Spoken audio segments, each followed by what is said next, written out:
You've probably heard the word holy before, or at least sang it in a church song once or twice. And for most people, this idea is really just connected to being a morally good person. So God is holy because he's morally perfect. Yeah, that is part of it. But in the Bible, the idea of holiness is even bigger and more rich.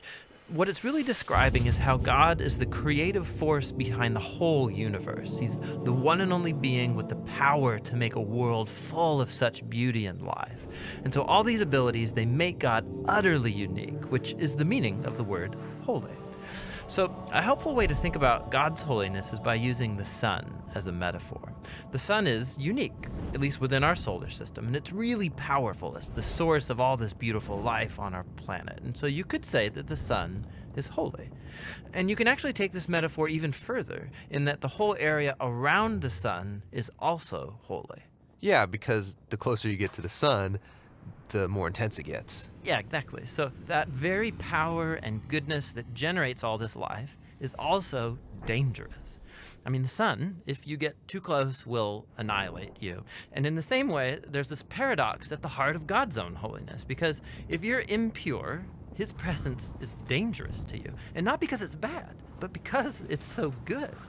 And so the first time we see this paradox of God's holiness, it's in the story of Moses and the burning bush. So God tells Moses to take off his sandals because he's standing on holy ground.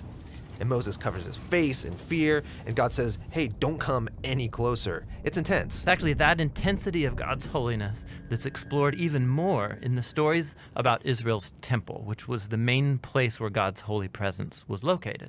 And at the center of the temple was this room called the Most Holy Place, this the hot spot of God's presence.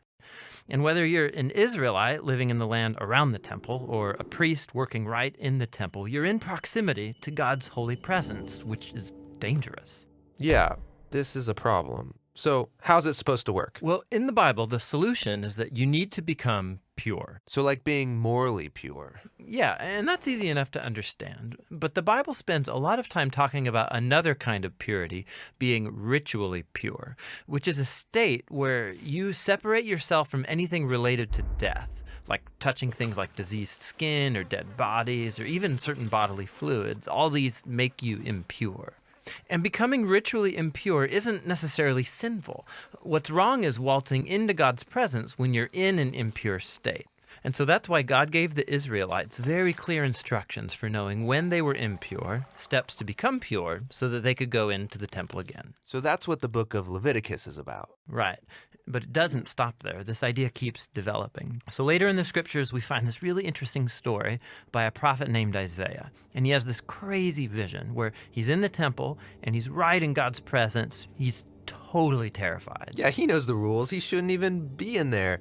And he's worried about being destroyed. And then this crazy creature called a seraphim. Yeah, that is a crazy creature. Totally. So it flies over with a hot coal, and then it sears Isaiah's lips with the coal and says something really weird.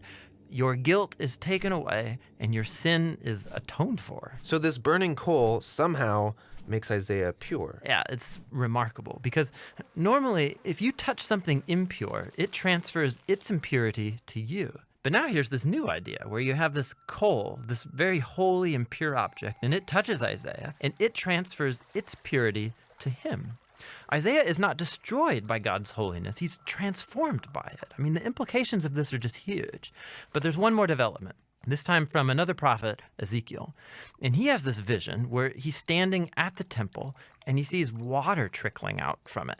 And then that water turns into a stream, and then it grows into a deep river that starts flowing through the desert, leaving this trail of green trees behind it. And then it flows into the Dead Sea, making everything fresh and alive. So instead of becoming pure first and then going into the temple, here God's holiness comes out from the temple, making things pure and bringing them to life. What does it all mean? So we don't know until we meet this man, Jesus. And he claims that he's fulfilling all of these ancient visions, but in surprising new ways. So Jesus, he went around touching people who are impure, people with skin diseases, a woman with chronic bleeding, or dead people. And when he touches them, their impurity should transfer over to Jesus, but instead, Jesus' purity transfers to them and actually heals their bodies. Jesus is like that holy coal in Isaiah's vision. Right.